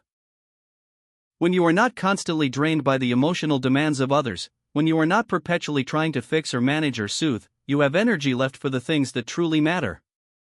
You have energy for your own growth, your own healing, your own joy. You have energy to show up in your relationships not out of obligation, but out of genuine desire. This is what emotional distance offers. Not isolation, but integrity. Not coldness, but clarity. Not absence, but presence that is chosen, deliberate, and deeply rooted in who you actually are. So take the pause. Practice the observation. Release the responsibility that was never yours. Set the boundaries that protect your peace. And trust that in doing so, you are not moving away from connection. You are moving toward the kind of connection that honors both you and the people you care about. Because the truth, the one that this entire chapter has been building toward, is this: other people's behavior is not the measure of your worth. Their reactions, their moods, their judgments, none of it defines you. You are not too much or too little based on how someone else responds to you. You are not responsible for their happiness, and you are not the cause of their pain, except in the ways that all humans impact each other, imperfectly and without full control. Your worth is inherent. It does not fluctuate based on external validation. It does not disappear when someone is angry with you. It does not increase when someone praises you. It simply is. And the more you create emotional distance, the more you will be able to see that truth clearly. This is the freedom that awaits you on the other side of this work. The freedom to be yourself, fully and unapologetically, without needing anyone's permission. The freedom to care without carrying. The freedom to love without losing yourself. And the freedom to finally, deeply, trust that you are enough, exactly as you are. Chapter 5, Like Mind, Strong Stance. There is a kind of heaviness that accumulates over time, so gradually that you might not even notice it happening. It is not the weight of physical objects or external responsibilities, though those can feel heavy too. This is a different kind of weight. It is the weight of interpretation, of meaning-making, of taking every glance, every word, every silence and turning it into a statement about who you are. You carry this weight everywhere. Into conversations where you scan for signs of approval or rejection. Into relationships where you monitor every shift in tone or energy. Into moments of solitude where your mind replays interactions, searching for evidence of what you did wrong, what you should have said differently, how you might have been perceived. This constant vigilance is exhausting. And it creates a heaviness that settles into your bones, making even simple interactions feel like navigating a minefield. But what if that weight was not actually yours to carry? What if most of what you have been interpreting as personal was never about you at all? What if the path to inner peace was not about becoming better at managing all these perceptions, but about releasing the belief that you need to manage them in the first place? This chapter is about what happens when you begin to loosen your grip on the need to take everything personally. It is about the emergence of a quieter, steadier kind of confidence that does not depend on external validation. It is about the freedom that comes from letting go of emotional burdens you were never meant to carry. And it is about discovering that life becomes lighter, not because your circumstances change, but because your relationship to them does. Let us start with something you may have noticed but never quite named. There is a direct relationship between how personally you take things and how much peace you experience. These two forces move in opposite directions, like a seesaw. As personal interpretation increases, inner peace decreases. As personal interpretation decreases, inner peace expands. This is not a metaphor. It is a measurable shift in your internal experience. When you take something personally, what you are really doing is making someone else's behavior mean something about you. A friend cancels plans, and you decide it means you are not important to them. A colleague is short with you, and you conclude they think you are incompetent. A stranger does not smile back, and you wonder what is wrong with you. Each of these interpretations requires you to center yourself in someone else's story, to assume that their actions are primarily motivated by their feelings about you. But here is what is actually happening most of the time. People are living their own lives, dealing with their own struggles, operating from their own histories and fears and preoccupations. The friend who cancelled plans might be overwhelmed and barely able to manage their own needs, let alone anyone else's. The colleague who was short might be dealing with something difficult at home, or might simply be having a bad day. The stranger who did not smile back might not have even seen you, their mind somewhere else entirely. None of this is about you. And yet, when you interpret it personally, you make it about you. You take their behavior and you use it as evidence to support whatever story you already believe about yourself. If you believe you are unworthy, you will find proof of unworthiness. If you believe you are too much or not enough, you will find confirmation of that. The mind is exceptionally good at gathering evidence for what it already thinks is true. This is the trap of personal perception. It turns you into the center of everyone else's universe, which sounds like power but is actually a prison. Because if you are responsible for how everyone perceives you, if their behavior is always a reflection of your value, then you can never rest. You must always be monitoring, adjusting, performing.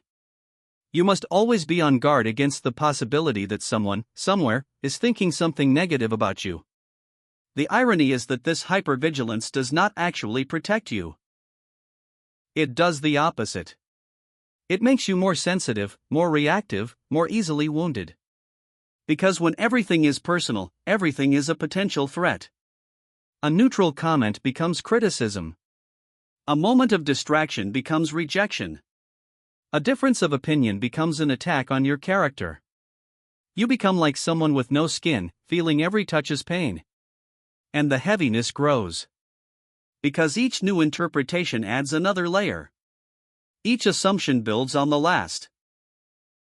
Each story you tell yourself about what someone else's behavior means becomes part of the accumulated weight you carry. Until one day you realize you are exhausted, not from what is actually happening in your life, but from the constant effort of interpreting it all. So what changes when you begin to release this pattern? What happens when you start to recognize that most things are not about you? First, there is space. Suddenly, there is room to breathe. When someone is upset and you do not immediately assume you caused it, there is a gap between their emotion and your response. In that gap, you can simply observe. You can notice what is happening without needing to fix it, without needing to defend yourself, without needing to take responsibility for it. This space is not emptiness. It is possibility. It is the place where you get to choose what you want to do, rather than being compelled by fear or guilt or shame. Second, there is clarity. When you are not busy constructing narratives about what everything means, you can see situations more accurately. You can hear what people are actually saying, not what you fear they are implying. You can notice patterns without personalizing them. You can distinguish between something that is truly about you and something that is simply happening in your presence. This clarity allows you to respond more effectively, more appropriately, because you are working with reality rather than with the stories your mind has generated. Third, there is energy. All that effort you were spending on interpretation, on worry, on trying to manage how others see you, that energy becomes available for other things. For creativity. For joy. For the relationships and pursuits that actually matter to you. You begin to realize how much of your life force was being drained by this constant vigilance, and how much more alive you feel when you stop. And fourth, perhaps most importantly, there is peace. Not the peace that comes from having everything go your way, or from finally getting everyone to approve of you. But the peace that comes from knowing that your worth is not on trial in every interaction. The peace that comes from recognizing that you do not need to defend yourself against most of what happens around you. The peace that comes from understanding that you are okay, fundamentally and unchangeably okay, regardless of what anyone else thinks or feels or does. This is the peace that emerges as personal perception decreases. It is not something you have to chase or earn. It is what remains when you stop creating turmoil through constant interpretation. It is your natural state, the one that has always been there beneath the noise. Now, as this peace begins to settle in, something else emerges alongside it. Something that may surprise you because it does not announce itself loudly or demand attention. It is a quiet form of confidence, one that has nothing to do with bravado or performance. This is silent confidence, and it is one of the most powerful forces you can cultivate. Silent confidence is not about proving anything to anyone. It is not about making sure others know how capable or worthy or intelligent you are. It does not need external validation because it is not built on external foundations. Silent confidence comes from an internal knowing, a deep trust in yourself that exists independent of circumstances or opinions. This kind of confidence does not fluctuate based on success or failure. It does not disappear when you make a mistake or when someone criticizes you. It does not require you to be perfect, or even to be good at everything you do.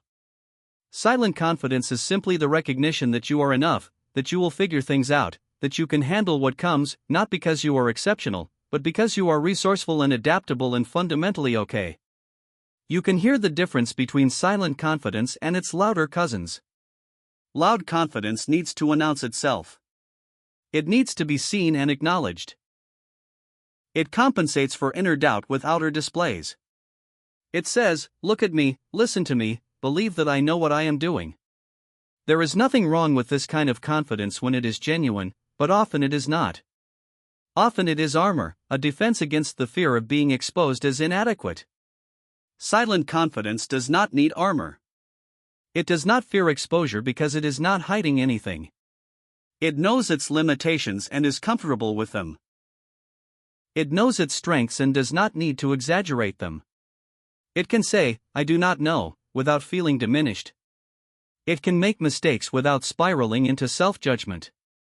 It can receive criticism without collapsing or becoming defensive.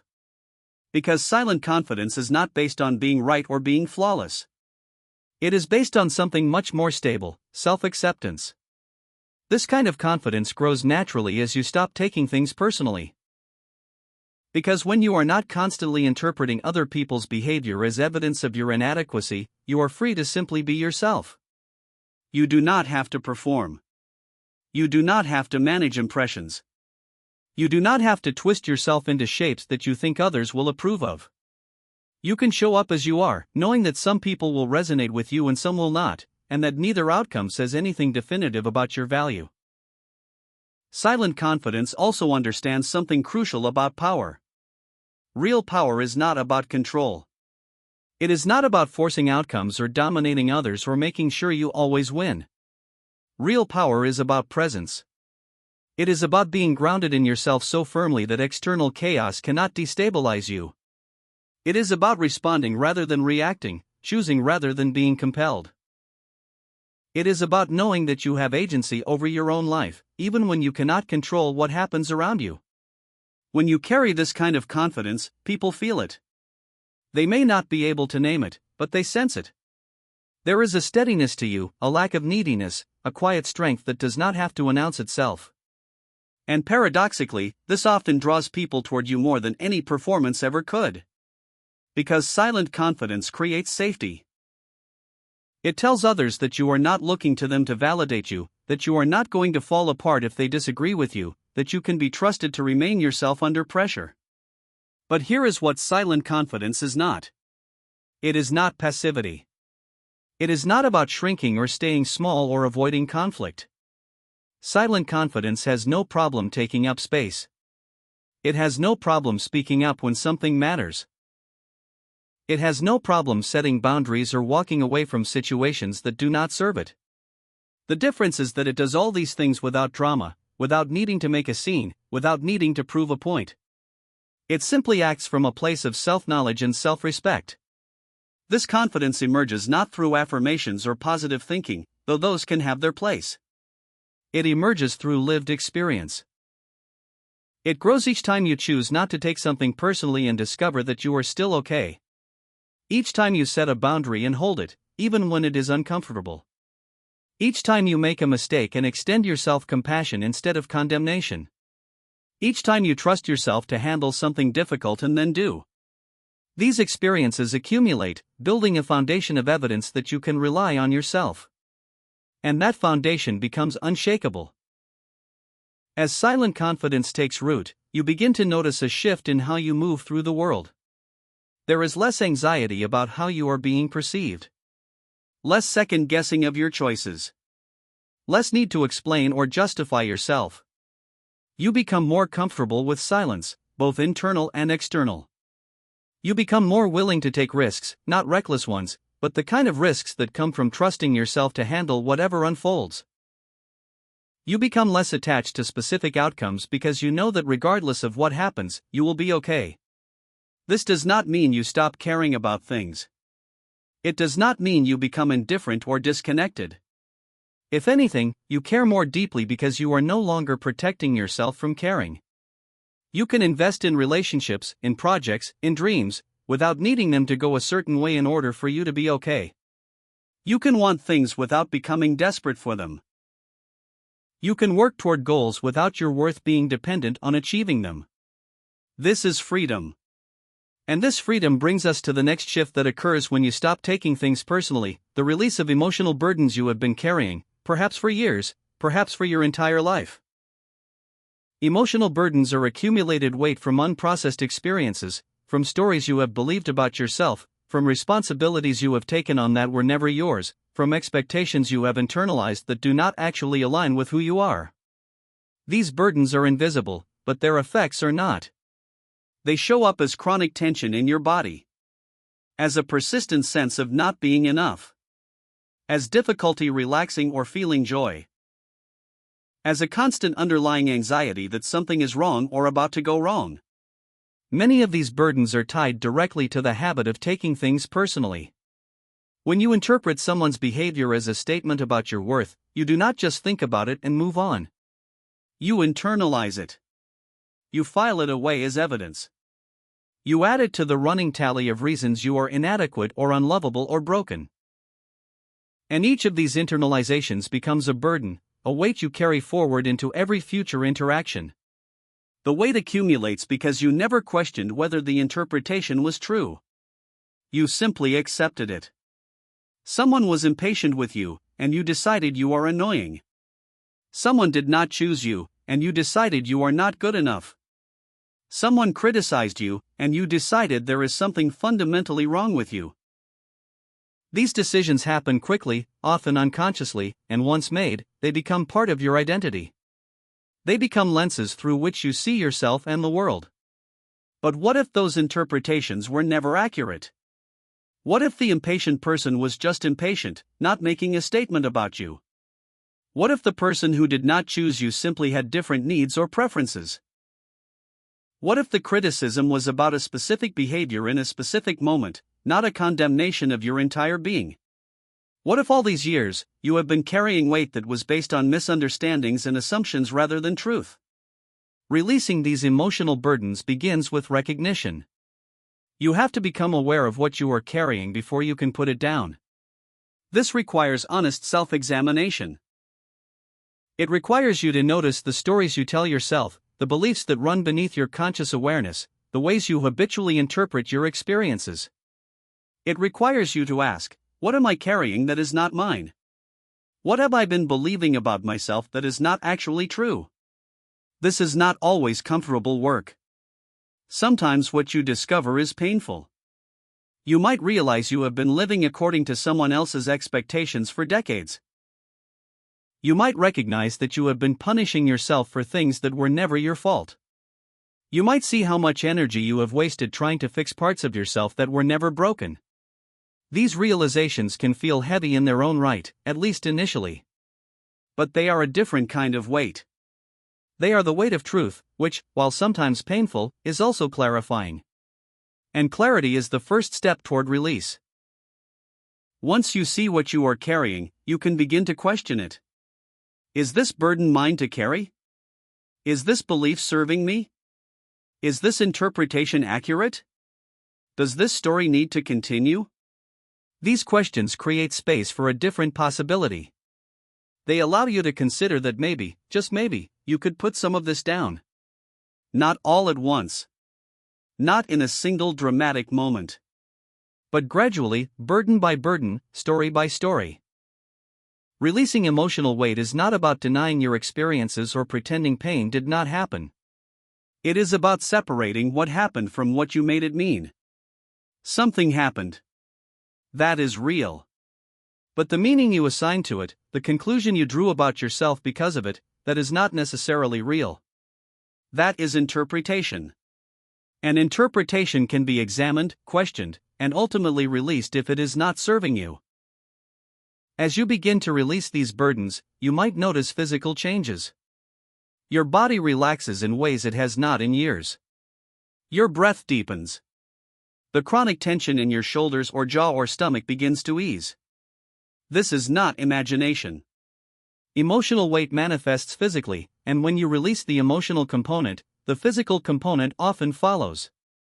You might also notice mental changes. Your thoughts become less circular, less obsessive. You stop replaying old conversations or rehearsing future ones quite as much. There is more mental space for presence, for creativity, for simply being here now. And emotionally, you begin to feel lighter. Not in the sense of being careless or superficial, but in the sense of not being weighed down by interpretations and stories and accumulated evidence of your inadequacy. You begin to feel more buoyant, more resilient, more capable of moving through difficult emotions without getting stuck in them. You cry when you need to cry, feel anger when you need to feel anger, but these emotions move through you rather than setting up permanent residence. They come, they serve their purpose, and they go. This lightness is not the absence of depth. It is the presence of freedom. It is what allows you to engage fully with life without being crushed by it. It is what makes it possible to care deeply without being destroyed when things do not go as you hoped. It is what enables you to show up, again and again, even after disappointment or hurt or failure, because you are no longer carrying the weight of every past experience as evidence that you should not try again. And here is something you will begin to notice as you move through this process. Life does not actually change that much on the surface. People are still going to be inconsiderate sometimes.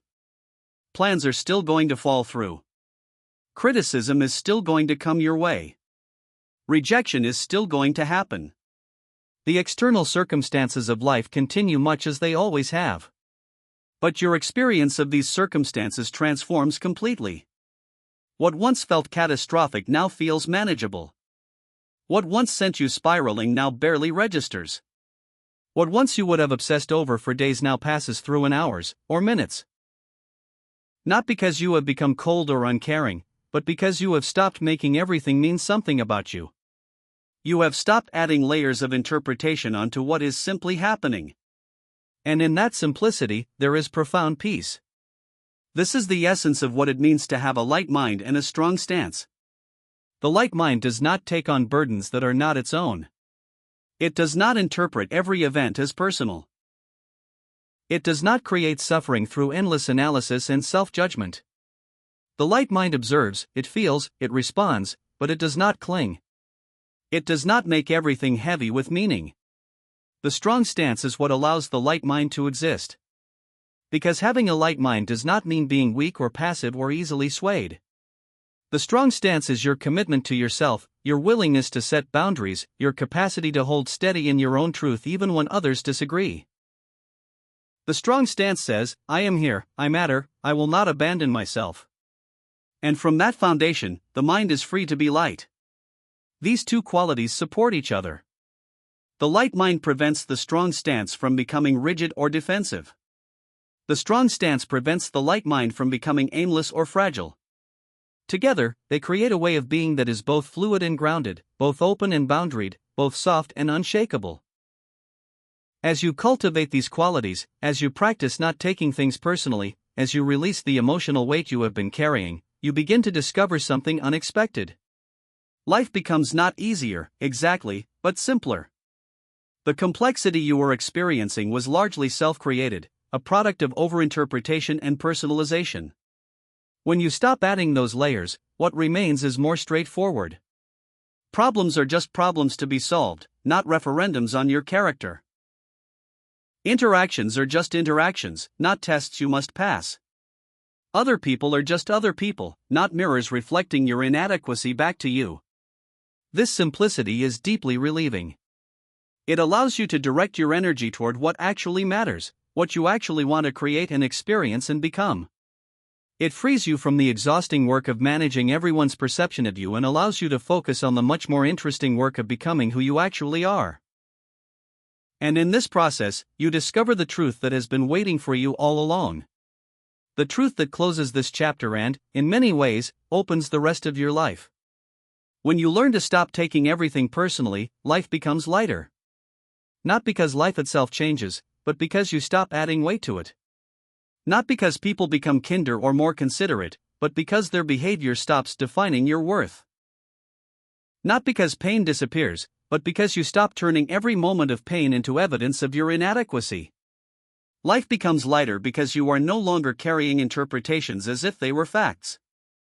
You are no longer hauling around old stories about who you are based on who someone else decided you were in a moment of their own struggle. You are no longer bending yourself into shapes to avoid the possibility of someone, somewhere, thinking something negative about you. You are simply here. Present. Breathing. Feeling what you feel without making it mean more than it means. Responding to what is actually happening rather than to the stories your mind creates about what is happening. Living from a place of internal stability rather than external validation. And in that lightness, you find something you may have been searching for your whole life. Not happiness as a constant state, because emotions will always fluctuate. Not perfection, because you will still make mistakes and face challenges. But peace. Real, lasting, internal peace that does not depend on circumstances or on everyone around you behaving in ways that make you feel okay. This peace is yours. It has always been yours. It was just buried under years of taking things personally, of carrying burdens that were never yours, of believing that your worth was contingent on external factors. And now, as you put those things down, as you lighten your mind and strengthen your stance, the peace emerges. Not as something new you have created, but as something you have finally allowed yourself to remember. You are not what people think of you. You are not defined by their reactions or their judgments or their limitations. You are not responsible for their emotions or their perceptions or their projections. You are simply you, complete and whole and enough, exactly as you are. And when you truly understand that, when you feel it not just intellectually but in your bones, life does not just become lighter. It becomes yours again. Full of possibility. Full of freedom. Full of the quiet joy that comes from finally, deeply, being at home in yourself. This is what awaits you on the other side of taking things personally. Not a life without challenges, but a life where challenges do not diminish you. Not a life without pain, but a life where pain does not define you. Not a life where everyone understands or approves of you, but a life where that no longer matters because you understand and approve of yourself. And that, in the end, is everything. The journey toward emotional freedom is not defined by the absence of external conflict but by the transformation of our internal response to it. As we weave together the insights from the preceding chapters, we arrive at a fundamental truth about the human experience. Most of the burdens we carry are not forced upon us by the world, but are voluntarily gathered by a mind that has not yet learned the art of detachment. Throughout this exploration, we have deconstructed the mechanics of the ego and the fragile nature of self-importance, revealing that the act of taking things personally is, at its core, a misunderstanding of reality. To move forward with a light mind and a strong stance, one must integrate these lessons into a singular, cohesive philosophy of living. This philosophy begins with the radical acceptance that we are not the center of the universe, and while this realization might initially bruise the ego, it is actually the ultimate gateway to peace.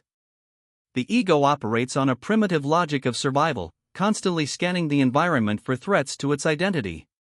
When a colleague is silent, when a friend is late, or when a stranger is rude, the ego interprets these events as direct attacks on our worth.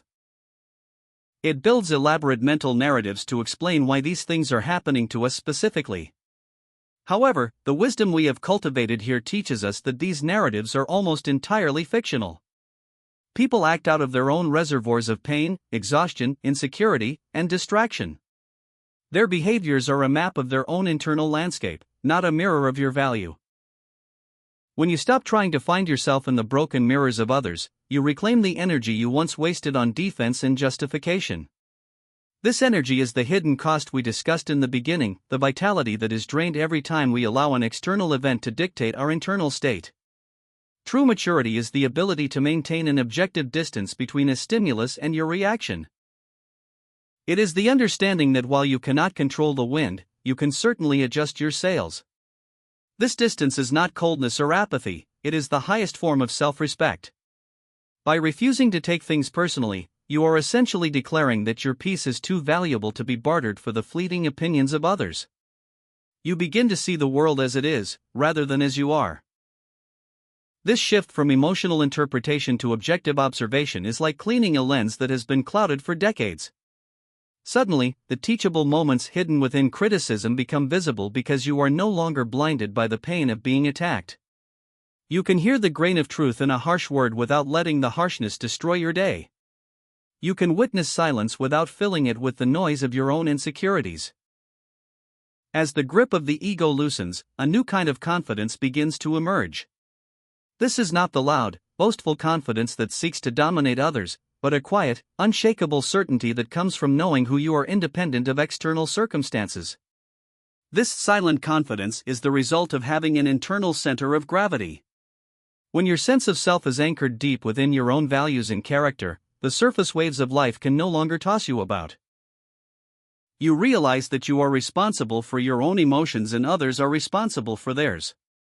This boundary is the most compassionate thing you can create for yourself and for the world.